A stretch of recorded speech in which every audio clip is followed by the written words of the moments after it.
Di saat orang-orang mungkin banyak yang beraktivitas jauh daripada masjid, alhamdulillah saat ini kita ditakdirkan Allah untuk menjadi bagian orang-orang yang ahli masjid, ahli berjamaah, dan orang-orang yang senantiasa mengharapkan ridho dari Allah Subhanahu wa taala. Bapak dan Ibu hadirin rahimakumullah, insyaallah tema dari kajian kita pada saat ini istidraj antara nikmat dan azab. Dilatar belakangi dengan banyak pertanyaan. Ada orang yang bertanya, kenapa di saat kita rajin ibadah, kenapa ketika iman kita sedang meningkat, kenapa ketika kita sedang dekat dengan Allah, sepertinya dan kelihatannya nikmat itu susah, usaha itu sulit, kadang-kadang keinginan tidak tercapai, doa belum terkabulkan. Tapi di sisi lain, kenapa ada orang-orang yang jauh dari Allah, jauh dari ibadah, mungkin yang muslim juga sholat kadang diabaikan, sedekah jarang dikeluarkan, Quran jarang dibaca, ibadah jauh dari kesehariannya. Tapi dalam pandangan kita seolah-olah mereka hidupnya senang, uangnya banyak, usahanya baik, karirnya melejit. Nah, itu jadi pertanyaan, Pak.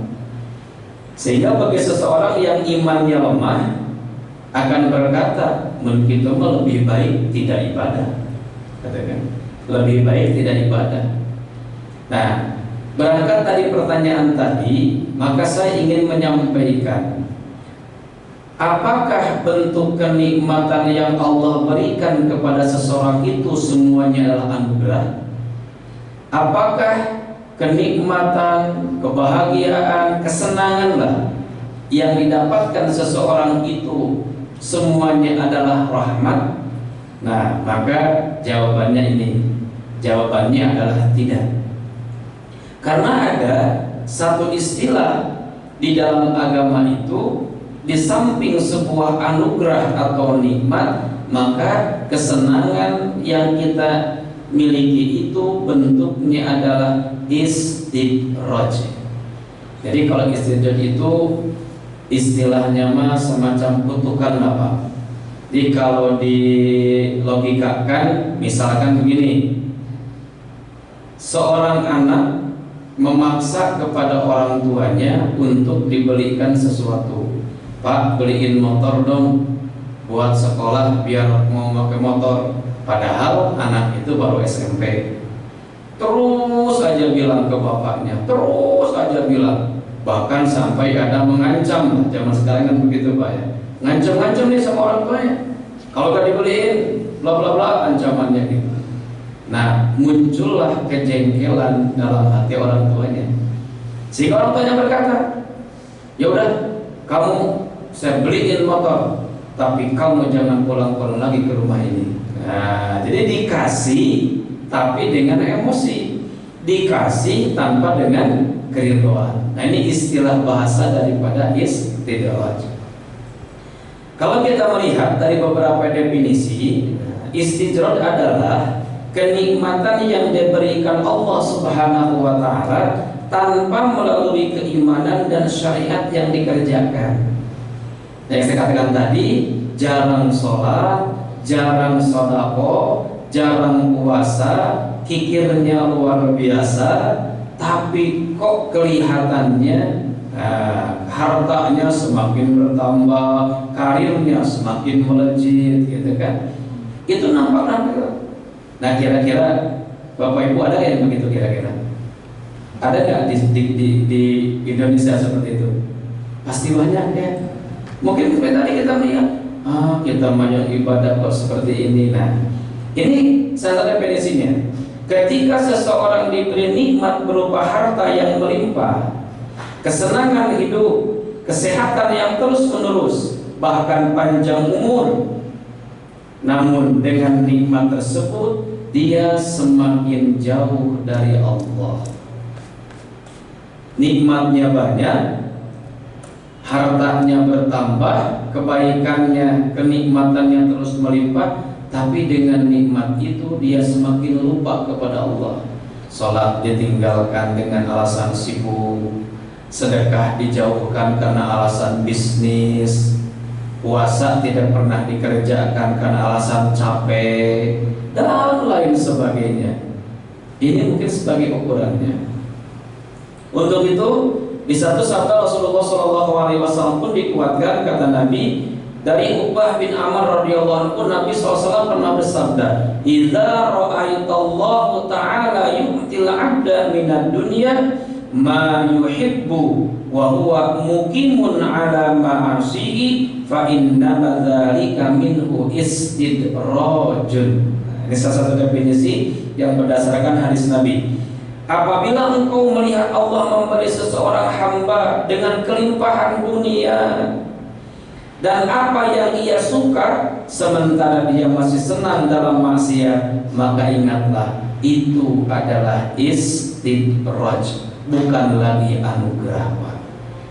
Nah ini, jadi kita bisa membedakan apakah ini nikmat ataukah azab. Karena istidraj itu bentuknya seperti azab. Allah Subhanahu wa taala mengingatkan, falamma nasu ma dzukiru bihi fatahna 'alaihim abwaaba kulli syai' hatta idza farihu bima utu akhadnahum baghtatan fa idza hum mublisun. Falamma nasu ma dzukiru bihi, maka ketika manusia itu lupa akan peringatan Allah. Ini maknanya banyak. Lupa akan sholat, lupa akan ibadah-ibadah yang lainnya, dia lupa. Allah peringatkan, dia nggak ikuti. Nah, maka ketika seseorang dalam keadaan seperti itu, ini janji Allah, Pak. Yang biasa sholat jadi nggak sholat, yang biasa sedekah jadi nggak mau sedekah, yang biasa duha ditinggalkan duhanya, biasa tahajud malas tahajudnya. Ketika mereka dalam posisi seperti itu, nah bahkan apalagi kepada orang kafir, fatahna 'alaihim abwaaba kulli syai', maka akan aku bukakan pintu-pintu kesenangan bagi mereka. Nah, pintu kesenangannya dibuka oleh Allah. Pengen ini ada, pengen ini jadi, berharap ini diberikan oleh Allah. Justru di saat mereka sedang lupa kepada Allah, idza farihu bima utu, sehingga mereka bersenang dengan apa yang diterimanya. Sangat senang dan luar biasa. Kenapa dia inginkan itu ada. Tapi kata Allah, akhadnahum baghtatan fa idahum mublisun. Maka ketika dia sudah merasa bahagia, merasa senang dengan yang dia miliki, Allah berjanji, akhadnahum baghtah, maka akan aku ambil nikmat itu secara mengagetkan. Faidahum mublisun, sehingga mereka merasa putus asa. Maaf, ini sederhana lagi. Ada orang korupsi, Pak. Kan rata-rata orang korupsi itu nyari uang. Dikumpulkanlah dia berbagai macam strategi, berkorupsilah dia melakukan kejahatan. Senang ketika korupsi, uangnya dapat puluhan juta, ratusan juta, bahkan miliaran.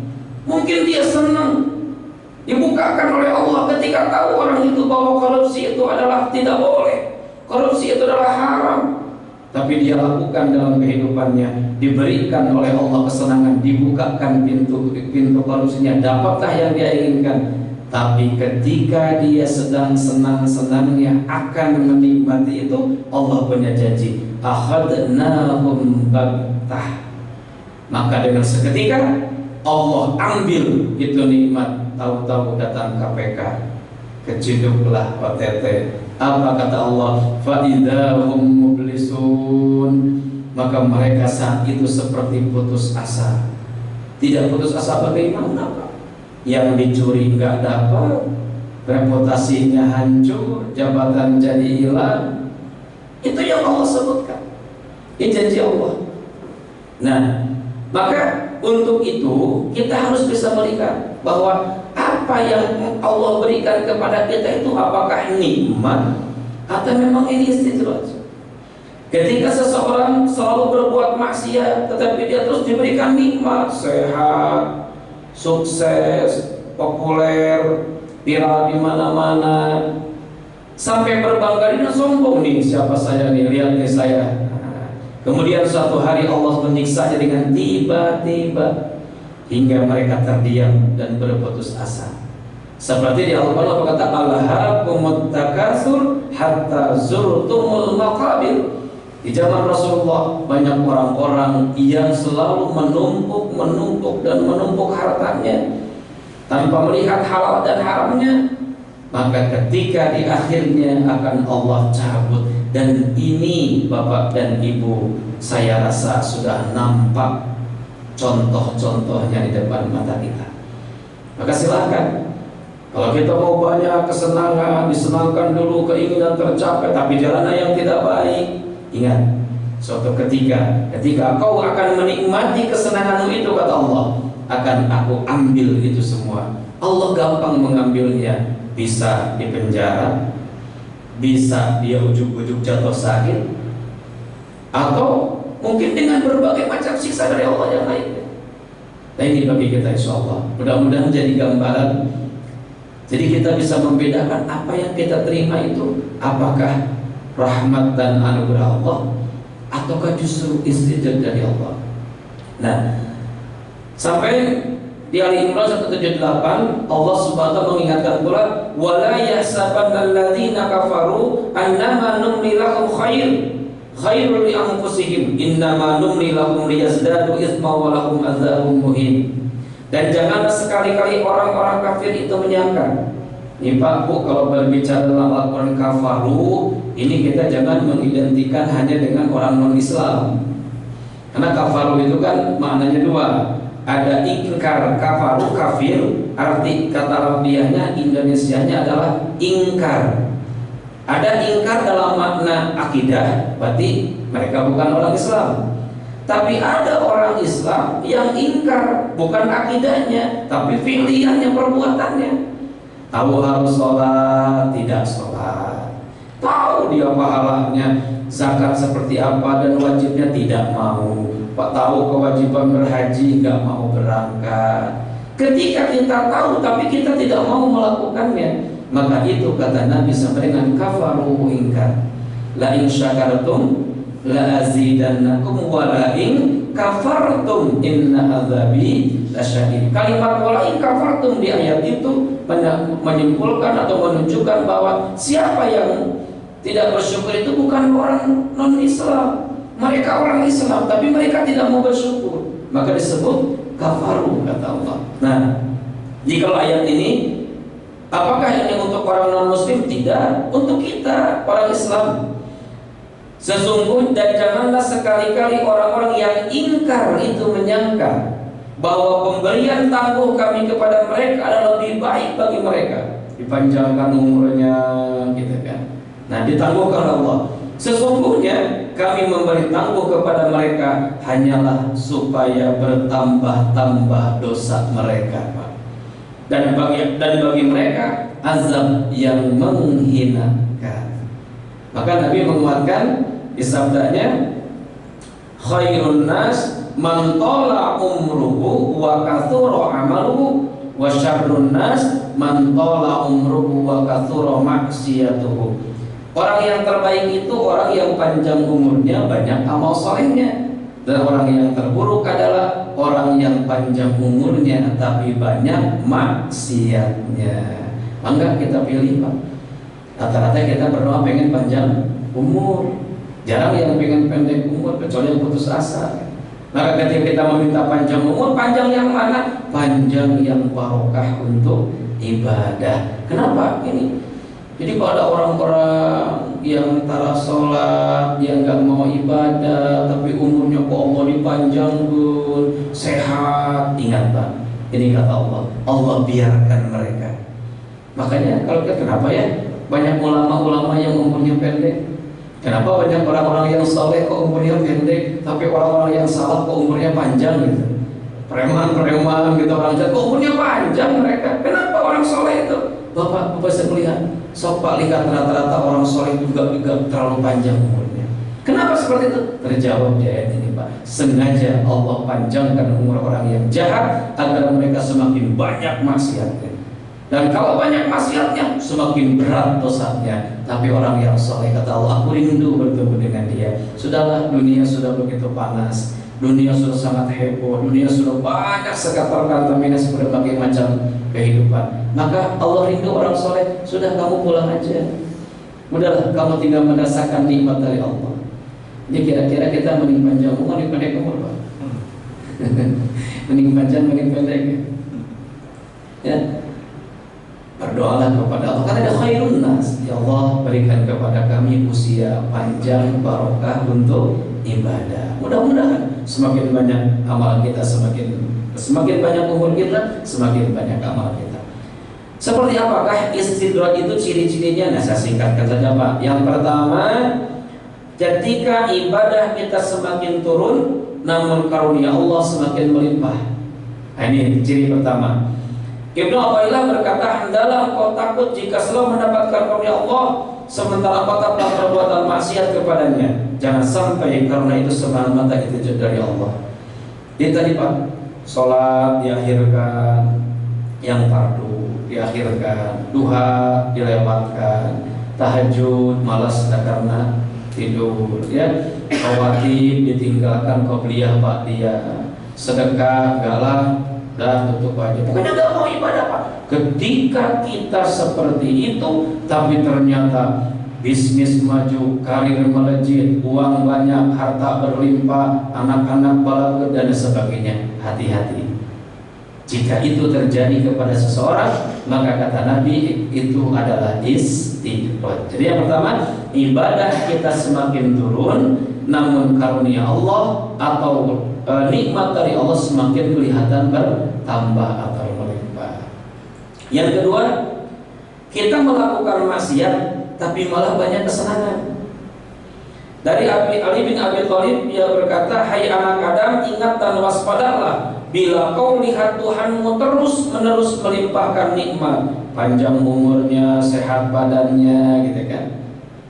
Jadi diberikan kesenangan tapi belum tentu diberikan ketenangan Pak. Ada orang yang senang tapi tidak tenang, tapi ada orang yang tenang walaupun tidak senang. Pilih mana Pak? Mending senang tidak tenang atau tenang tidak senang? Tenang senang. Nah, tenang dan senang gitu tentunya Pak.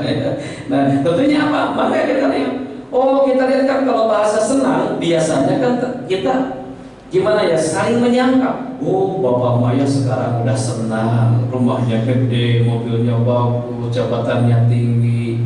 Ya, kata orang, tapi belum tentu Pak. Karena senang itu di permukaan, sedangkan tenang di dalam hati. Tapi insyaallah, wa may yattaqillaha yaj'al lahu makhraja wa yarzuqhu min haitsu la yahtasib. Jika kita bertakwa kepada Allah, Allah akan berikan ketenangan. Cuma saya lihat setiap orang yang senang belum tentu tenang, tapi orang yang tenang insya Allah senang. Makanya kita cari adalah tenangnya, bukan senangnya. Ini kata, ini memberi kesenangan. Jadi kan pada senang itu Pak, apa yang kita inginkan terwujud itu bisa senang.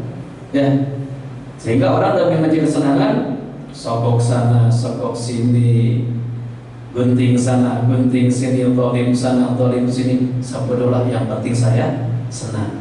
Tapi belum tentu tenang. Gitulah, luar biasa. Banyak orang yang ketika pensiun itu mencari ketenangan bukan kesenangan itu. Nah, pengen tenang, akhirnya apa? Adalah pensiun muda aja, saya pengen tenang. Ini banyak sekali kan, banyak begitu. Karena konsepnya adalah ketenangan. Yang ketiga, semakin kita kikir, tapi harta semakin banyak. Padahal dalam hadis, mana kasab malun min shadaqatin, tidak akan berkurang harta yang disedekahkan. Saya punya pondok yatim Pak, ngurus sekitar 170 anak Pak, semuanya digratiskan. Ada satu jamaah yang dia betul-betul sudah merasakan mungkin nikmatnya sedekah itu luar biasa. Saya bilang, Pak, Bapak luar biasa, bantu kami untuk anak-anak yatim, untuk masjid, untuk bantunya luar biasa. Pokoknya Ustaz, Ada apa program di pondok? Pak, anak biar supply Pak, supply terus. Saya nanya, apa yang rasakan? Ternyata saya rasakan semakin saya sedekah, itu ternyata semakin mudah mencari hartanya. Ternyata mengapa malun min shadaqatin tidak akan berkurang harta yang disedekahkan. Ini kikir, tapi hartanya nambah. Oh, hati-hati. Itu adalah istidraj. Yang terakhir Pak, ciri istidraj itulah jarang sakit. Imam Syafi'i pernah mengatakan, setiap orang pasti pernah mengalami sakit suatu ketika.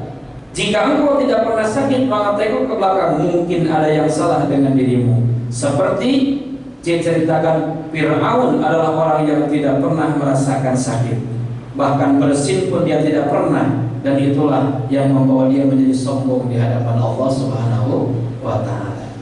Jadi saya simpulkan kepada ibu, ketika kita mendapatkan kesenangan dalam hidup, maka baca, apakah itu nikmat ataukah itu azab. Kalau kita kondisinya sedang dekat dengan Allah, rajin ibadah, maka insya Allah itu adalah nikmat. Tapi kalau misalkan kita jauh dari Allah, ibadah tidak kita kerjakan, bahkan maksiat kita jalankan, hati-hati, kesenangan itu akan Allah ambil dengan seketika, karena itu hanya sebagai sungguhan dari Allah atau istidraj dalam agamanya. Cirinya ada 4 tadi. Yang pertama, ibadah kita semakin turun, namun karunia Allah semakin melimpah. Yang kedua, kita selalu melakukan maksiat, tapi kesenangan semakin bertambah. Yang ketiga, nampak kita kikir di hadapan orang, tapi harta semakin bertambah. Yang keempat, ketika seseorang jarang merasakan sakit. Itu saja mungkin Bapak dan Ibu materi yang dapat saya sampaikan di sesi ini. Mangga untuk selanjutnya silakan, barangkali ada yang mau bertanya. Kita diskusi, ada waktu kurang lebih 5-10 menit. Silakan. Baik, Bapak Ibu jemaah sekalian, setelah kita menyimak kajian hari ini tentang istidraj antara nikmat dan ajab, kami persilakan pada para jemaah yang mau menambahkan atau bertanya. Dipersilakan. Silakan Bapak Ibu. Ada pertanyaan? Ini kalau nggak nanya itu masalahnya 2, kenapa? Yang pertama ngerti, yang kedua bingung. Jangan sampai Bapak pulang ke sini, bingung lah dengan ngantuk apa yang saya sampaikan tadi itu. Syukur-syukur kalau nggak bertanya karena ngerti. Silakan pada pertanyaan, maka Pak boleh. Assalamualaikum Ustaz. Waalaikumsalam warahmatullahi wabarakatuh. Bertanya dari kriteria dari selain dari yang 4. Ya. Jadi orang yang mendapat kesuksesan, Ya. dia berhasil. Itu ahli maksiat tapi orang nggak tahu ya. Contoh tadi yang Ustaz kita ngomong korupsi. Ya. Orang korupsi apa? Tapi secara dohir dia tetap sholat, dan punya anak yatim, pergi haji, seperti itu. Itu titik balik apa yang bisa membuat dia itu untuk paham bahwa dia itu terfitnah oleh istidraj? Ya. Selain hidayah mungkin untuk ilmu ya. mungkin ada yang lain seperti apa yang bisa supaya kita ini yang bisa menghasilkan. Baik, terima kasih Pak. Nah, bagaimanakah ketika melihat bahkan seperti itu? Kadang kan kita nampak luarnya aja Pak ya. Ahli sedekah, masjid juga disumbang, gitu kan. Kadang-kadang ketika kita lihat dia itu orang baik lah Pak, gitu ya. Padahal di dalamnya seperti apa? Ya. Memang pada prinsipnya kita tidak tahu ya apa yang ada dalam diri masing-masing. Maka bagaimana untuk mengingatkan dia? Gitu. Makanya kalau di sini kita lihat as-sa'adatu yutawalladu birridho, warridho yutawalladu bil ibadah, wal ibadatu yutawalladu bil iman, wal imanu yutawalladu bil ilmi. Kebahagiaan itu lahir dari keridhaan. Kita bahagia kalau dapat ridho Allah misalnya, dan keridhaan itu lahir dari pengabdian yang disebut dengan ibadah kita. Dan ibadah itu semangat karena pengetahuan, karena ilmu. Karena iman, bukan karena kepercayaan. Dan iman itu akan kuat ketika banyak ilmu pengetahuan. Maka bagi mereka sebaiknya Pak, sampaikan tentang ilmu-ilmu yang ada di dalam agama. Ya kemarin tadi dia tahu, tapi dia nggak mau. Nah, kalau ujungnya di situ adalah kembalikan kepada hidayah Allah. Kenapa? Sehebat apapun orang bersedekah, kalau yang disedekahkannya itu ya dari barang yang haram, maka nilai sedekahnya akan hangus. Paling pahalanya dipuji sama orang. Kita lihat sholat, makanya kan sholat itu ada kategori khusyuk, Pak ya. Karena kalau orang yang khusyuk dalam sholat itu tanha anil fahsya wal munkar. Itu kan tujuan sholat. Inna sholata tanha anil fahsya wal munkar. Jika seseorang itu sholatnya baik, sempurna, khusyuk, maka dengan sendirinya sholat itu menjadi benteng dari kemaksiatan. Maka jika ada orang yang nampak sholat tapi maksiat terus, STMJ Pak ya, sholat terus, maksiat jalan, oh itu pertanda sholatnya belum khusyuk, sholatnya belum baik. Maka kalau Bapak mau mengukur sholat duhur saya tadi bagus nggak ya, khusyuk nggak ya? Gampang Pak. Apakah dari zuhur sampai asar Bapak lebih banyak maksiat atau lebih banyak ibadah? Kalau kita dari zuhur sampai asar tenang ya, padahal mungkin ya Pak ya godaan banyak gitu ya. Ini Pak tolong tanda tangan, ini gimana kok jadi begini gitu ya, kan harusnya segini menjadi begini, apalah bla bla bla bla. Godaan bukan Pak? Kan ada buat Bapak juga sekian nih, maaf ya gitu. Ini kalau sholatnya khusyuk Pak, kalau sholatnya baik pasti dapat Pak. Tidak, kata Bapak, Pak ini lumayan Pak, 10% loh Pak. Tidak. Tapi kalau kita sholat nampak sholat tapi asal sholat, maka yang terjadi, oh 10% ya, bisa nggak dinaikin lagi? Makanannya kan gitu. Oke lah, tanda tangan lah. Nah, gitu Pak. Makanya bagaimana titik baliknya tadi, kalau kita tahu ada sahabat, ada saudara, ada teman yang kita tahu seperti itu, dia melakukan kejahatan tapi seperti menutup dengan kebaikan, mungkin Pak caranya satu, sampaikan ilmu-ilmu. Mungkin seperti ini. Ayat tadi Pak, yang ini Pak, nih boleh dicatat dari Bapak tadi ya. Ini luar biasa ya, yang Allah sampaikan dalam ayat ini. Bisa dilihat surat 6 ayat 44 ya. Ketika mereka lupa tentang peringatan, diingatkan tidak mau, maka saat itu Allah bukakan pintu-pintu kesenangannya. Tapi di ujungnya Allah akan cabut dengan seketika. Jadi kalau kiat kita dakwahnya sampaikan Pak, ilmu pengetahuan. Oh ini Pak seperti ini, Al-Quran sekian, coba Bapak telah, jangan sampai kita melakukan seperti itu. Yang kedua langkahnya mungkin doakan Pak, agar Allah memberikan hidayah kepada mereka. Mungkin kalau kita istri keluarga siapa, doakan ya Allah bimbing istri saya di tempat pekerjaannya, jangan sampai terlibat hal yang tidak dimungkinkan, gitu kan. Nah itu doa.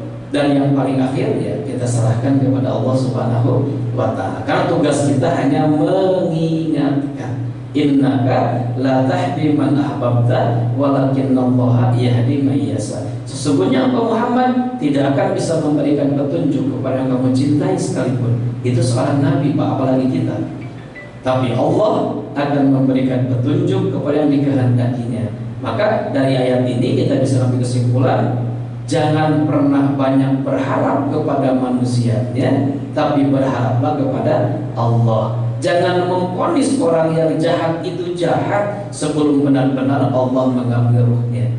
Karena mungkin saja orang yang hari ini jahat, besok lusa dengan doa kita menjadi baik. Itu mungkin Pak yang bisa saya jawab. Maka barangkali masih ada. Baik, ada yang lain. Baik, saya sambil menunggu. Terima kasih atas pemaparannya, sangat menginspirasi sekali pada kami yang mendengarkan. Namun ada beberapa hal yang tentunya perlu kami sampaikan. tentang istidraj itu kan secara singkat adalah jebakan nikmat dari Allah, sehingga mengulur nikmat ternyata ujung-ujungnya adalah ajab.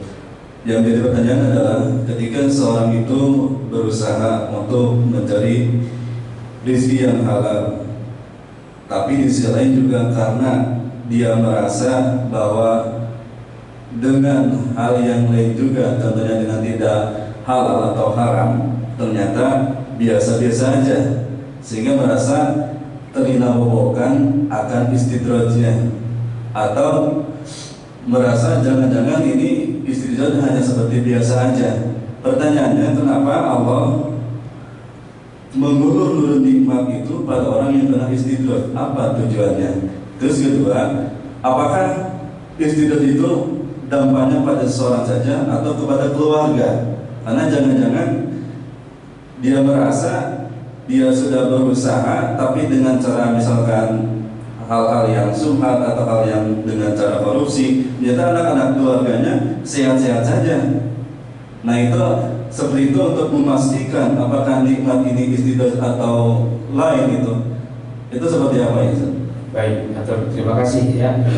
Jadi kenapa Allah membiarkan? Ini kan Allah sudah mengatakan bahwa kenapa Allah membiarkan mereka berbuat maksiat terus seperti itu, gitu kan? Dininabobokan dengan jebakan nikmat tadi. Ya karena Allah tahu. Karena Allah tahu bahwa orang tersebut sudah banyak menerima peringatan Allah. Orang sudah tahu kajian di mana-mana, ilmu di mana-mana. Yang jelas, Pak, orang tidak akan disebut berdosa melakukan sesuatu jika dia tidak tahu. Jadi kalau Bapak misalkan melakukan sesuatu nih kita berangkat ke Bali, Pak, masuk rumah makan, di situ tertulisnya sapi. Nah, pas disidangkan kita tahunya sapi, yang dimakan jadi babi. Setelah selesai makan, Pak, enak. Nah, Bapak Islam. Nah, itulah Pak yang diharapkan di Islam, ternyata enak ya. Emang apa? Itu babi, Pak. Apakah Bapak dosa? Tidak. Jadi artinya apa? Ketika Allah membiarkan, kenapa? Karena kepada orang-orang yang tahu tentang hukumnya dan aturannya. Ya. Jadi ketika kita tahu, tapi kita merasa seperti pura-pura tidak tahu aturan, tapi kita langgar. Nah itu pakoknya. Jadi falamma nasu ma dzukiru, gitu kan. Mereka melupakan apa yang Allah ingatkan. Berarti konsepnya dia sudah tahu, tapi dia pura-pura tidak tahu, melupakan. Beda dengan orang yang sama sekali tidak tahu. Kalau tidak tahu nggak jadi dosa, insya Allah. Nah makanya kenapa? Karena dia sudah tahu tapi pura-pura tidak tahu. Nah jadi di dalam ayat lain ada kata banyak mereka hendak menipu Allah. Nah jadi menipu Allah itu adalah yang penting kita lakukan. Mungkin Allah juga lupa gitu ya kan, kita mungkin orang maka selapkan dan itu keselap gitu ya. Nah jadi pura-pura menipu Allah. Maka akhirnya mereka yang tahu tapi melakukan kejahatan, akhirnya mereka sudah begitu biarkan sama Allah. Kenapa? Karena ulah dia yang pura-pura tidak tahu, sehingga Allah berikan azab seperti tadi. Jadi kenapa Allah memberikan kesempatan seperti itu? Maka jawabannya karena dia berusaha akan menipu Allah dengan cara melupakan apa yang Allah peringatkan, sehingga dia pura-pura tidak tahu. Yang kedua, apakah istidraj ini berlaku untuk sendiri, keluarga dan lain sebagainya? Nah, di sini kita melihat, Pak, ya, bisa ke dirinya sendiri jika yang dia terima itu hanya untuk konsumsi sendiri. Tapi jika dia konsumsi untuk keluarganya, maka semua akan mendapatkan azabnya. Ya contoh sederhana lah, anak-anak kan nggak tahu apa yang dilakukan bapaknya. Tahu-tahu tapi kan biaya ini dari bapaknya, jalan-jalan dari bapaknya, semuanya. Tahu-tahu bapaknya ditangkap KPK. Apakah anaknya nggak malu? Apakah orang tua nggak? Apakah keluarga nggak nanggung malu, Pak? Saya punya kasus, Pak, di Bandung. Ibunya datang ke pondok kami minta didoakan. Ya maaf gitu, suaminya terjerat lah dengan salah satu kasus. Yang jadi beban dia apa? Suaminya tabah, mungkin sabar kuat, karena dia mungkin tahu resiko. Tapi yang jadi masalah anak-anaknya, Pak. ya gak mau keluar, gak mau sekolah, gitu kan? Kenapa? Malu katanya. Setiap ketemu, kamu bapaknya situ ya, yang kemarin di TV ditangkap ya kan ya. Nah itu, makanya jika ada kata berikanlah anak-anakmu dan keluargamu dari harta yang halal. Jangan sampai membawa di harta yang tidak halal, karena imbasnya akan kepada semuanya. Nah itu mungkin Bapak Ibu, mudah-mudahan jawabannya tidak puas ya. Nah kalau puas itu kan kita nggak mencari lagi Pak biasanya ya. Mudah-mudahan karena waktu kita terbatas ya, mudah-mudahan insya Allah kita bisa bertemu kembali, bersilaturahmi kembali. Dan mudah-mudahan saya sampaikan tadi, ingat ayat surat 6 ayat 44 Pak. Mudah-mudahan ini menjadi pengetahuan bagi kita dan bisa kita jalankan dalam kehidupan kita. Walaupun tantangan rintangan di depan mata kita, rayuan dan godaan banyak di depan kita, mudah-mudahan kita tetap istiqomah menjaga iman dan Islam kita. Amin ya Allah ya Rabbal Alamin. Kita akhiri dengan doa. Allahumma shalli wa sallim wa barik alaihi. Amin. Alhamdulillahirabbil alamin, hamdan syakirin hamdan naimin, hamdan yuwafi ni'amahu wa yukafi mazidah. Ya Rabbana lakal hamdu kama yanbaghi li jalali wajhikal karim wa 'azimi sultanik. Allahumma innaka afuwwun karim tuhibbul afwa fa'fu 'anna. Rabbana zalamna anfusana wa illam taghfir lana wa tarhamna lanakunanna minal khasirin. Rabbana atina fid dunya hasanah wa fil akhirati hasanah wa qina adzabannar. Walhamdulillahirabbil alamin. Terima kasih untuk semuanya. Semoga Allah berikan keberkahan, keselamatan usia kita, dan semoga Allah pertemukan kembali kita di waktu yang akan datang. Billahi taufiq wal hidayah wal afu minkum. Wassalamualaikum warahmatullahi wabarakatuh. Waalaikumsalam warahmatullahi wabarakatuh. Terima kasih atas kajiannya hari ini. Mudah-mudahan bisa menjaga iman kita agar tetap istiqomah ibadah pada Allah Subhanahu wa taala. Assalamualaikum warahmatullahi wabarakatuh.